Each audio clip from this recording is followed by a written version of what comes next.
Out of TD Bank here on Main Street, where you can see protesters are assembling, and they are here to take a stand against two things: the Vermont gas pipeline and Dakota Access Pipeline projects. This is all part of a coordinated week of action, and I'm here with one of the organizers, Jeff Gardner, with the Upper Valley Affinity Group. Yep. Hey, Jeff, and first, can you tell us what's the message you're trying to send about the Vermont gas pipeline? That's right, Brian, and it is looking magical here in Stowe with the snow coming down here.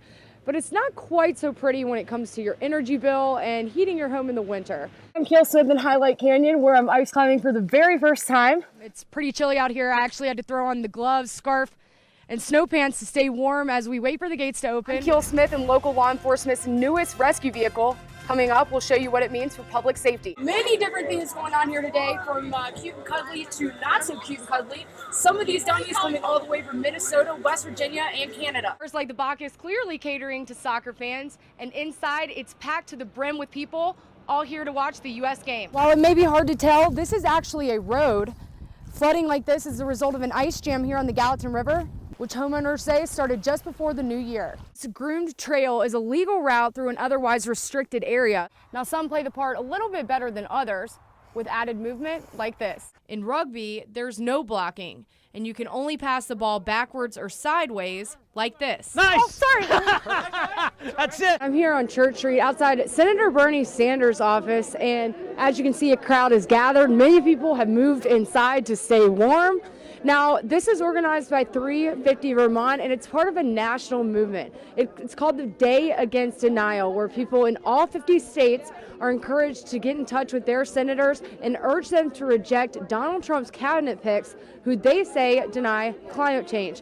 Now I'm here with one of the organizers of 350 Vermont, Carrie Ellis. Carrie, what's one of the main messages you're really trying to send today? We're Jane Doe, we crossed the line, got pepper sprayed, and now we're in cell 13 solidarity. Singing in protest. Early Monday morning, dozens gathered to take a stand against the Vermont gas pipeline. There are many concerns. First and foremost, we need to get off of fossil fuels. No more fracking anywhere! The group, organized by Rising Tide Vermont, attempted to halt progress at a Williston work site. We're just putting speed bumps in the road. We're doing everything we can to slow it down, stop it, be a pain in the butt. Two protesters attached themselves to an excavator. One was handcuffed and hauled off by police. The other, with his arms fastened inside welded metal pipes, not so easily removed. When they're taken into custody, if they're a Vermont resident, they'll end up with a citation. Just up the road along Route 2A, another group of protesters blocking the entrance to this construction site in Williston. We've been through a lot of process with state agencies in the last 3.5 years, and those processes are totally broken. So the only thing to do now is civil disobedience. Beyond the entrance, more demonstrators strap themselves to equipment. We have a piece of pipe with a lot of stuff around it, and we are clipped into the middle of it. The natural gas pipeline is slated to run 41 miles from Williston to Middlebury. Vermont gas officials have long said the project would be complete this year, but now it's not so clear if it will happen on time or on budget. $154 million. What I can tell you right now is this is a very complex and challenging project with a lot of moving pieces. But for protesters like Jane Palmer, it's pretty simple. This pipeline is wrong. This needs to be stopped, and we're not going to stop. In Williston, Keele Smith, WPTZ News Channel 5. I've been doing this since 1982. I started running up. I started out with 14 horses. First time I did it, I had a 12-year-old kid helping me. And now? Now there's 25, 30 people to help. Johnson is talking about this annual horse drive, taking his horses from the rodeo grounds in Gardner to the summer pastures at his ranch.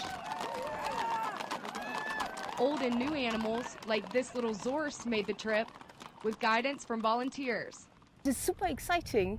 It's really a childhood dream also. I mean, we don't have this like this in Germany. You guys are gonna have to get back. We're gonna have fun. we're gonna have so much fun. It's gonna take plastic surgery to take the smile off your face. After cruising through town, the animals took a little lunch break before finishing the trek. You can actually see dust forming where these horses are now, and these guys travel along these windy, steep, narrow roads for about 9 miles before making it to the summer pasture. Watching this process is now a tradition in Gardner. You know, it's just a part of the West, it's part of the wild, and this is a tourist town, and they enjoy seeing them go through. But we still use them. I mean, they're not, my horses aren't yard ornaments. I mean, they have to make a living. They're definitely not on welfare. In Gardner, Keele Smith, MTN News. What an amazing time. Character building at its finest.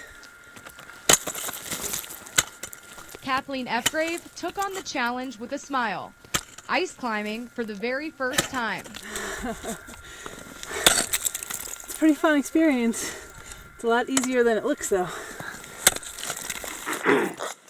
A group of 10 veterans and active service members spent 4 days in Highlight Canyon camping and ice climbing. The Sierra Club hosts the annual trip to help vets with the transition after leaving the military. I miss it a lot. I really do miss it. So coming out with these guys, it brings back a lot of good memories. Out here on the ice, the group works as a team like they did in the military. So we're executing the mission, but we're doing it in an environment that is adventurous and fun and non-hostile.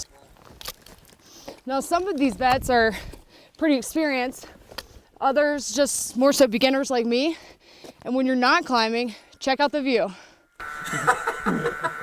Demond Mullins is the leader of the group, back for his third year. Okay, you're on belay. It was a first for Kevin Oliver, who says the trip was mind-blowing.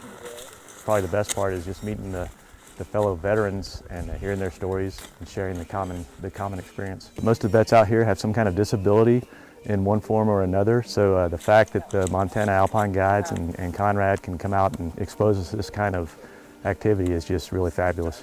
Are you better? Anchor volunteers his time as a way to give back. The costs of re-entering society for many of these veterans is pretty staggering. Rather than sitting in a conference room and talking about your feelings, you get out here and you go climbing and your feelings come out. It's a great way to process some of the things that they went through. This is absolutely a fabulous way to get vets together, get them out, let them find out what they are capable of. It's a huge confidence builder. And an unforgettable experience. In Highlight Canyon, Keele Smith, MTN News.